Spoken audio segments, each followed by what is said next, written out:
తాకట్లో ఉన్న మీ బంగారాన్ని విడిపించి ఆ రోజు ఆన్లైన్ రేటుకి కొంటాం. Sharma gold company. 2026 ఎలా ఉండబోతోంది? విపరీతమైన హింస చెలరే.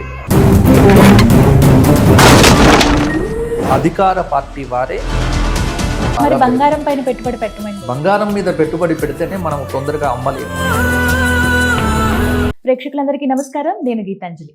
ప్రస్తుతం మనతో పాటు శృంగేరి శారదాపీఠ ఆస్థాన పండితులు, ప్రవచన నిధి డాక్టర్ బాచంపల్లి సంతోష్ కుమార్ శాస్త్రి గురువు గారు ఉన్నారు. గురువు గారితో మాట్లాడి 2026వ సంవత్సరం అసలు ఎలా ఉండబోతుందో తెలుసుకుందాం. ఎందుకంటే సంతోష్ కుమార్ శాస్త్రి గారి గురించి చెప్పాలంటే అందరికీ తెలిసిందేనండి, నేను పెద్దగా పరిచయం చేయవలసిన అవసరం లేదు. తెలంగాణ రాష్ట్రం ఏర్పడిన దగ్గర నుండి ఇప్పటి వరకు కూడా వారే ప్రతి యుగాదికి పంచాంగాన్ని వివరిస్తూ ఉంటారు. వారు పంచాంగకర్త కూడా, వారే పంచాంగాన్ని రాస్తూ ఉంటారు. వారు ఏవైతే చెప్పారో ప్రిడిక్షన్స్ అన్ని కూడా నిజమవుతూ రావటం అనేది మనం గమనిస్తూ ఉంటాం. అయితే తెలుసుకుందాం ఇవాల్టి వీడియోలో 2026వ సంవత్సరం అసలు ఎలా ఉండబోతోంది, ద్వాదశ రాశుల వారికి ప్రత్యేకంగా ఉన్నటువంటి పరిస్థితులు ఏంటి, ప్రభావాలు ఎలా ఉంటాయి, ఎటువంటి పరిహారం పాటించాలి, గురువుగారి మాటల్లో విని తెలుసుకుందాం. గురువుగారు నమస్కారం అండి.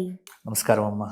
చాలా సంతోషం మిమ్మల్ని కలవటం. ఎప్పటి నుంచో అనుకున్నాం, దేనికైనా సమయం రావాలి అంటే. అంతే అంతే అంతే ఈ రోజు అమ్మవారి సమయం ఇచ్చింది, నిజం, గీతాంజలి వచ్చింది. చాలా చక్కగా చెప్పారు, మీ నోటి వెంట మా పేరు. చాలా సంతోషం. గురుగారు 2026 ఎక్కడ చూసిన డిసెంబర్ వస్తోందంటే చాలు, అంటే మన సంవత్సరాది కాదు ఖచ్చితంగా, కానీ ఆ నెంబర్ మారుతుందనగానే కుతూహలం ఎలా ఉంటుందో, మా రాశికి ఎలా ఉంటుందో, అసలు 26 అనేది ఎలా ఉంటుందో అనేది చాలా మందిలో ఆ కుతూహలం కనిపిస్తుంది. మరి ఏంటి 2026 ఎలా ఉండబోతోంది, అటు రాశుల పరంగా కానీ మొత్తం భౌగోళికంగా ఎలాంటివి ఉండబోతున్నాయి అంటారు? అఖిలాండ కోటి బ్రహ్మాండ నాయకుడైనటువంటి వెంకటాచలపతి మా ధర్మపురి లక్ష్మీ నరసింహస్వామికి ప్రార్థన చేస్తూ 2026 గురించి చెప్పుకోవాలనుకున్నా 2026లో ఉన్న గ్రహములను బట్టే చెప్పాలి. అంతే. ఎందుకంటే ఉగాది వస్తే కానీ మనకు పూర్తి పంచాంగం అనేటువంటిది రాదు. సరే, నేను పంచాంగం రాస్తాను కాబట్టి, ఆల్రెడీ నా పంచాంగం అనేటువంటిది ప్రిపేర్ అయిపోయింది కాబట్టి, మేము చెప్పాలన్నా రాశులను బట్టి, గ్రహాలను బట్టి, గ్రహ సంచారాన్ని బట్టి 2026 ఏప్రిల్ వరకు ఏమీ పెద్దగా మారే గ్రహాలు ఏం లేవు. కానీ 2026లో మాత్రము ఒక 3 విషయాలు ఉన్నాయి. అంటే దేశారిష్ట యోగాలు ఎక్కువగా ఉన్నాయి. చాలా దేశారిష్ట యోగాలు, అంటే దేశానికి అరిష్టం కలిగించేటువంటి యోగమును దేశారిష్ట యోగము అంటారు. ఇవి 2026లో కొంత ప్రబలంగా కనిపిస్తూ ఉన్నాయి. ఒకటి ఏమిటి, ఏప్రిల్ 10 నుండి జూలై 4 వరకు కాలసర్పయోగం అనేటువంటిది ఉంది. ఏప్రిల్ 10 నుంచి జూలై 4 వరకు ఉన్నటువంటి కాలసర్పయోగం, నవంబర్ 10వ తేదీ నుండి సంవత్సరం ఆఖరు వరకు సింహరాశిలో కుజస్తంభన యోగము, సెప్టెంబర్ 18 నుంచి అక్టోబర్ 15 వరకు కర్కాటక రాశిలో కుజ గురువుల యొక్క కలయిక. ఇది మూడింటిని బేస్ చేసుకొని వచ్చే సంవత్సర ఫలితాలను, అంటే 2026ను మేము నిర్ణయం చేస్తాం. అంటే ఇప్పుడు మీకు అర్థమైంది కదా, మేము చెయ్యాలన్నా వచ్చే సంవత్సరం ఉన్న ఇటువంటి యోగాదులు చూసే. ఇప్పుడు కాలసర్పయోగం ఉంది. కాలసర్పయోగంలో మనకు సంవత్సరం ఆరంభమైంది. గత సంవత్సరం ఇబ్బందులు చూస్తూ ఉన్నాం, మిక్కిలి ప్రమాదములు, తర్వాత రైతులకు నష్టం, సరిగ్గా పంటలు పండే టయానికి ఏదో తుఫాన్లు రావటం. కాబట్టి ప్రకృతి వైపరీత్యాలు. ఇప్పుడు మార్చి 19 నుండి జూన్ 30 వరకు త్రిగ్రహ చాతుర్గ్రహ కూటమి కాలసర్పయోగాలు. ఈ మూడింటి ప్రభావము ఈ 2026 మనకు జూన్ 30 వరకు. కాబట్టి ఈ సమయంలో కొంత చాలా రాజకీయంగా కొంత అనిశ్చితి కావచ్చు. పశ్చిమ బెంగాల్ వంటి ప్రదేశములలో విపరీతమైన హింస చెలరేగవచ్చు. కొంత మత సంబంధమైనటువంటి కొంత కల్లోలములు వీటికి హేతువు కావచ్చు. కాబట్టి ఈ విషయముల యందు ప్రజలు చాలా జాగ్రత్తగా ఉండాలి. ముఖ్యంగా ఈ సంవత్సరం వేసవి అద్భుతమైన హీట్ ఉంటుంది. నాకు తెలిసి 50 డిగ్రీలు టచ్ కావటం తప్పకుండా అవుతుంది. 50 డిగ్రీలు కొన్ని రాష్ట్రముల్లో ఇప్పుడు ఈ వీడియోని అయితే రికార్డ్ అయ్యే ఉంటుంది కదా, మీరు చూడవచ్చు. ఎందుకంటే మనం ఇంత ముందుగా చెప్తున్నాను కదా, ఖచ్చితంగా 50 డిగ్రీల వరకు కొన్ని రాష్ట్రముల యందు నమోదవుతుంది. ఎన్నికలు జరిగేటువంటి రాష్ట్రాల్లో కొన్నిటిల్లో అధికార పార్టీ వారే అధికారాన్ని పొందే అవకాశం అధికంగా కూడా కనిపిస్తూ ఉన్నది. అలాగే కొంత సినీ పరిశ్రమలో కూడా కొంత కల్లోలమైన వాతావరణం ఏర్పడవచ్చు. దాదాపు బాగా అద్భుతం అనుకున్నటువంటివన్నీ డిజాస్టర్లు కావచ్చు, ఏమీ లేనివి సైలెంట్ గా వచ్చి అద్భుతమైన విజయాలు వస్తాయి. ఇవి కూడా జరగవచ్చు. జూలై 1 నుండి సెప్టెంబర్ 30 వరకు కాలసర్పయోగం. ఈ కాలసర్పయోగం ఇక్కడ అంటే కాలసర్పయోగం ముగిసిపోతుంది. ఆ కాలసర్పయోగం ముగిసిన తరువాత కొంత నైరుతి ఋతువుల యొక్క గాలులు వస్తాయి కదా, ఋతుపవనాలు అంటాము. వాటి యొక్క ప్రభావం చేత రాష్ట్రమంతా కొంత వర్షాలైతే ఇబ్బంది లేదు. కానీ ఇక్కడ గుర్తుపెట్టుకోవాల్సింది ఏంటంటే సకాల వర్షాలు, అకాల వర్షాలు. సకాల వర్షముల కంటే అకాల వర్షములే ఎక్కువగా. 2026లో ప్రజలు డబ్బు జాగ్రత్తగా పెట్టుకోవాలి. రిసెషన్ వచ్చే అవకాశం కూడా ఉంది. కొంత ఇక్కడ కదా అమెరికా కానీ 2026 కాదు 27 వరకు కూడా డబ్బులు ఎక్కడ పెట్టొద్దు. భూమి మీద పెట్టకండి, క్యాష్గా పెట్టుకోండి, దాచిపెట్టుకోండి. డబ్బులు విచ్చలవిడిగా ఖర్చు పెట్టడం అనేటువంటిది ఇబ్బంది పడతారు. ఎందుకంటే ఖర్చులు తగ్గించుకొని పొదుపు అనేటువంటిది కొంత విలాసాలకు, ఈ పెళ్లిళ్ళు ఘనంగా చెయ్యటాలు కొంత తగ్గించుకొని డబ్బును పొదుపుగా వాడుకోవటం అనేది 2026లో ప్రతి ఒక్కరు కూడా ఈ సూచన పాటిస్తే వారికే బాగుంటుంది. కాబట్టి షేర్లలో పెట్టుబడులు ఒకసారి ఢమాలైపోతాయి.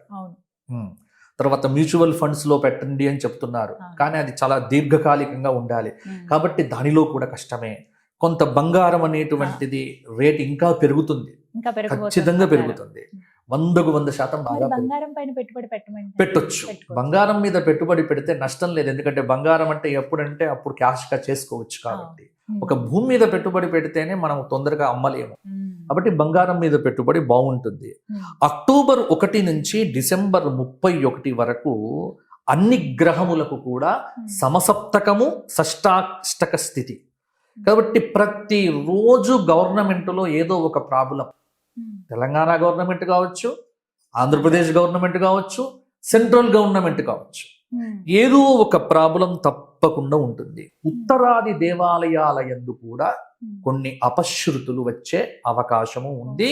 జాగ్రత్తగా ఉండండి. ఏది చార్ధామ్ యాత్రలు, తర్వాత మానస సరోవర యాత్రలు చేసేటువంటి వారు, అమరనాథ్ యాత్రలు చేసేటువంటి వారు ఇంకా జాగ్రత్తలు తీసుకోవాలి. ఎందుకంటే ఉత్తరాది రాష్ట్రముల్లో ప్రాకృతిక బీభత్సములు, కొండ చర్యలు విరిగిపట్టం అనేటువంటిది వచ్చే సంవత్సరం అధికంగా ఉండే అవకాశం ఉంది. విహారయాత్రలు, విషాద యాత్రలు కావచ్చు, విచ్చలవిడిగా వెళ్ళకండి. అలాగే పంజాబ్, బీహార్, ఉత్తరప్రదేశ్ రాష్ట్రాల్లో కొంత అరాచక శక్తుల యొక్క ప్రభావం అనేటువంటిది కనిపిస్తుంది. అలాగే కొన్ని భూకంపాలు వచ్చే అవకాశము ఉంది. అలాగే పశ్చిమ బెంగాల్ వంటి ప్రాంతముల యందు కొన్ని అల్లర్లు జరిగే అవకాశం కూడా ఉంది. కొన్ని రాష్ట్రాల యందు రాజకీయంగా మార్పులు కూడా జరిగేటువంటి అవకాశం కూడా లేకపోలేదు. ఈ ప్రభుత్వము ఆ ప్రభుత్వము కావచ్చు, ఆ ప్రభుత్వము వేరే ప్రభుత్వము కావచ్చు, మొత్తానికి ఇటువంటి మార్పులు 2027 జనవరి 1 నుండి ఏప్రిల్ 6 వరకు. అంటే మీరు 2026 అడిగారు, నేను 27 వరకు చెబుతున్నాను. సింహరాశిలో కుజస్తంభన యోగము వల్ల కొంత అంతగా పరిస్థితులు అనేటువంటివి అనుకూలించవు. కెనడా, ఆస్ట్రేలియా, న్యూజిలాండ్ మొదలైనటువంటి దేశాల్లో కూడా కొంత ఇబ్బందులు అనేటువంటివి కలుగుతాయి. కాబట్టి ఇటువంటి ప్రభావం అనేది ఈ 2026లో గ్రహణములేవి లేవు. 2026లో ఏ గ్రహణములు లేవు. గ్రహణములు వస్తే మీ టీవీలకు ఎక్కువగా దొరుకుతుంది మ్యాటర్.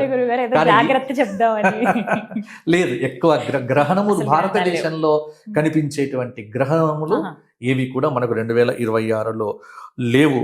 ఈ సంవత్సరం 2026లో బాగా గొప్పగా ఉండేటువంటి రాశులు ఏమిటి అని చూస్తే కొంత మేరకు తులారాశి బాగుంటుంది.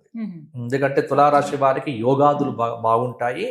మకరం కొంత బాగానే ఉంటుంది, మిథున రాశి కొంత బాగానే ఉంటుంది, వృషభ రాశి కొంత బాగానే ఉంటుంది, మీనరాశి, అలాగే మేషరాశి, అలాగే కుంభరాశి, అలాగే ధనుస్సు, అలాగే సింహరాశి. ఇవి కొంత శనిగ్రహం యొక్క ప్రభావము అనేటువంటిది 2027 మార్చి వరకు ఉంది. శనిగ్రహం యొక్క మార్పు అనేటువంటిది లేదు. అందులో గురుగ్రహం అనేటువంటిది 3 సార్లు మారుతోంది. అందువల్ల దీని యొక్క ప్రభావం కూడా. కాబట్టి వచ్చే ఈ 2026లో నన్ను అడిగితే అన్ని రాశుల వారు డబ్బు కాపాడుకుంటే మంచిది. అందరికీ ఒకటే నియమం. వీరికి బాగుంటుంది వారికి బాగుంటుంది అని చెప్పడం కంటే పొదుపు సూత్రం పాటించండి, విచ్చలవిడిగా ఖర్చులు పెట్టకండి, డబ్బుకు చాలా విలువ పెరుగుతుంది, రూపాయలను బాగా కాపాడుకోండి.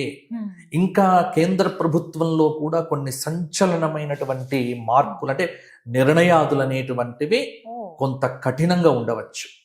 అంటే ఇది ప్రజలకు బాగుంటాయి, దీనివల్ల కొంత ప్రతిపక్షముల్లో కూడా అలజడి బాగా వస్తుంది. అందువల్ల 2026 అనేటువంటిది కొంత సంచలనాలకు వేదిక అయ్యే అవకాశం ఉంది. అందువల్ల అందరూ కూడా భగవద్ ఆరాధన, స్తోత్రపారాయణాదులు, తర్వాత ప్రతినిత్యం దేవాలయ దర్శనములు, కొంత డబ్బు కాపాడుకొని పొదుపుగా ఉండే ప్రయత్నములు చేస్తే నేను చెప్పినటువంటి రాశులు ముఖ్యంగా బాగా జాగ్రత్తగా ఉండవలసినటువంటి రాశులు. ఒకటి మేషం, అలాగే కొంత మిథునం బాగానే ఉంటుంది. ఈ సంవత్సరం అంతా మిథునం అద్భుతంగా ఉంటుంది. తర్వాత వృషభం చాలా బాగుంటుంది. తర్వాత కర్కాటకం మధ్యస్థంగా ఉంటుంది. సింహరాశికి గురువు బాగున్నప్పటికీ కూడా అష్టమ శని దోషం అనేటువంటిది అక్కడెక్కడ ఇబ్బంది పెడుతూ ఉంటుంది. కన్యా రాశి బాగుంటుంది. తుల అద్భుతంగా ఉంటుంది. వృశ్చికము మధ్యస్థంగా ఉంటుంది. ధనుస్సుకు కొంత ఇబ్బందులు అనేటువంటివి పెరుగుతాయి అర్ధాష్టమ శని యోగాదుల వల్ల. మకరం చాలా విశేషంగా ఉంటుంది. తరువాత కుంభరాశి ఏదైతే ఉందో కొంత పర్వాలేదు, మధ్యస్థంగా ఉంటుంది. కుంభము, మీనము, మేషము ఇవి ఖచ్చితంగా కొంత ఇబ్బందులు పడక తప్పదు.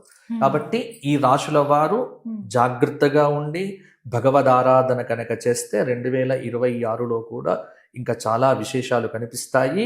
మిగతా విశేషాలు ఏవైతే ఉన్నాయో మనం ఉగాది అప్పుడు మనం మాట్లాడుకుందాము. అప్పటికి పూర్తి స్థాయిలో అంటే ఇవన్నీ కూడా నేను చెప్పింది కూడా వచ్చే గ్రహ సంచారాన్ని బట్టి 2026 జనవరికి గ్రహాలు ఏం మారవు, ఏ గ్రహములు మారదు, మనం నిగ్రహంగా ఉంటే చాలు. అంతే. కాబట్టి గ్రహాలు ఏవి మారవు. కానీ 2026 అనగానే మనకేమిటి జనవరి 1వ తారీఖు నాడు గుడికి వెళ్ళటాలు, కాబట్టి ఇటువంటివన్నీ మనం చూస్తూ ఉంటాం. ప్రాకృతికమైన మార్పులు లేవు, సంప్రదాయంలో వచ్చేటువంటి మార్పులు లేవు, గ్రహ సంచార రీత్యా మార్పులు లేవు. ఉగాది నుంచి ఉగాది వరకే మనం చూడాలి.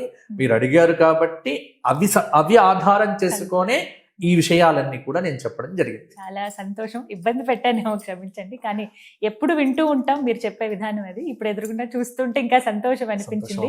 చాలా వివరంగా తెలియచేశారు. మళ్ళీ ఉగాది కోసం మేము ఎదురు చూస్తాం. తప్పకుండా ఉగాది అప్పుడు సవివరంగా గ్రహ సంచార గతులను బట్టి అప్పటికి నా పంచాంగం కూడా వస్తుంది. తర్వాత రాష్ట్ర ప్రభుత్వం కూడా చెప్పేటువంటి అవకాశం ఉంటుంది. కాబట్టి అన్ని విషయాలు అప్పుడు తప్పకుండా చర్చించుకుందాము. ఏదైనా ధర్మంగా ఉండాలి, దైవికమైనటువంటి మార్గాన్ని విడవకూడదు. ఇది ఎప్పుడూ చెప్పేదే. ధర్మాన్ని ఆచరించండి, ఆ ధర్మం మిమ్మల్ని ఎప్పుడూ కాపాడుతుంది. చెప్పారు. ధన్యవాదాలు గురుగారు.